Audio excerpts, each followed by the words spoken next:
This is the core anomaly, 3 glowing teal plasmospheres moving around an aircraft in a synchronized formation. We're starting with a thought experiment. If the orbs are real technology, we have to work backwards from their observed behaviors to understand what they are. Ashton Forbes argues these are the product of breakthrough human physics. Every piece of his analysis traces to real, documented research rather than CGI or alien origins.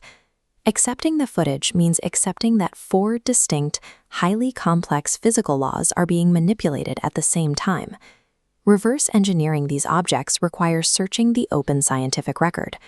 We're looking for documented solutions that map to 4 impossible behaviors. The first hurdle is the energy problem. The orbs require continuous, high-energy operation that chemical fuel can't sustain. Fission is unlikely too, since it leaves massive radiation signatures and requires heavy shielding. This is a potential open-record solution: compact aneutronic fusion. Specifically, it uses a field-reversed configuration, or FRC. The internal magnetic fields loop back on themselves to contain a central dense core. This creates a self-sustaining reactor small enough to potentially fit inside a craft. A second possibility is extracting zero-point energy directly from the quantum vacuum. Whether the answer is fusion or vacuum extraction, the public record confirms active, well-funded research exists for this exact compact power problem. Then there's the containment problem. The objects maintain a stable spherical shape while moving at extreme velocities without any physical shell. We have a natural world proof of concept for this.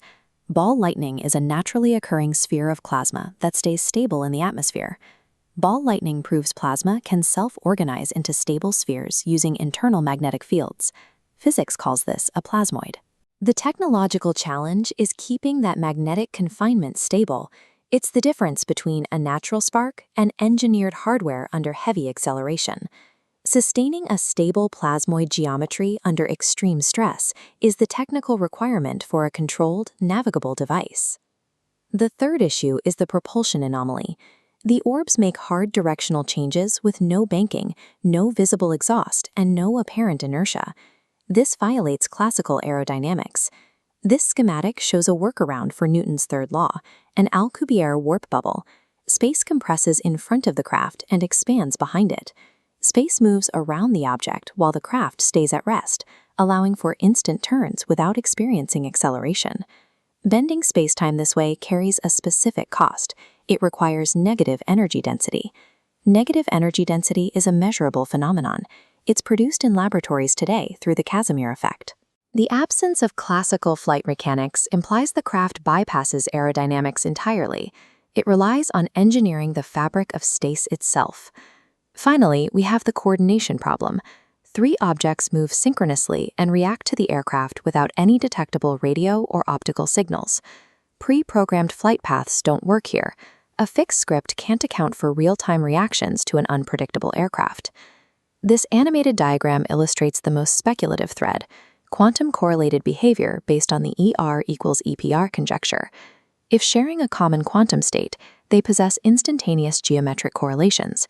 This doesn't permit faster-than-light communication, but allows flawless coordination without classical signaling. This level of coordination indicates a single interconnected system. It's the furthest departure from conventional engineering seen in the footage. Plasma physics, FRC plasmoids, local spacetime metrics, and quantum entanglement are all part of established, peer-reviewed science. The separate threads of physics are settled science. The speculative part is whether an entity successfully integrated all of them into one device.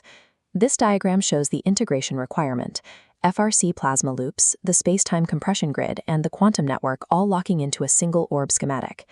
Building the device in the footage means packaging compact fusion, spacetime modification, and magnetic containment into one operational chassis. The same physics threads are being commercialized by Helion, patented by Pais, and theorized by Maldacena and Susskind.